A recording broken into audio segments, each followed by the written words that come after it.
बाप रे, वो गाड़ी में क्या करेगा? अबे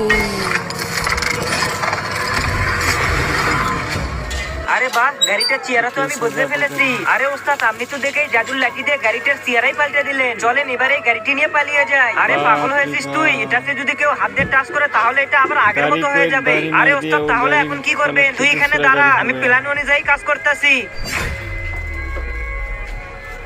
আরে বাবা, আমি তো আজকে এই গাড়িটা বিক্রি করেই ছাড়বো। সব সময় শুধু নষ্ট হয়। বাবা একটু দাঁড়াও। জি ভাই বলেন, এই গাড়িটা কি আপনার? হ্যাঁ হ্যাঁ, এটা তো আমার গাড়ি। কত দিয়ে কিনেছিলেন? এটা তো আমি 80 লক্ষ টাকা দিয়ে কিনেছিলাম। আরে আমার গাড়ি কোথায়? এর মানে এই গাড়িটি আপনার নয়। শুধু শুধু আমার সময় নষ্ট করালেন। কিন্তু আমার গাড়ি তো এখানেই ছিল। আমার গাড়ি আবার কে নিয়ে গেল?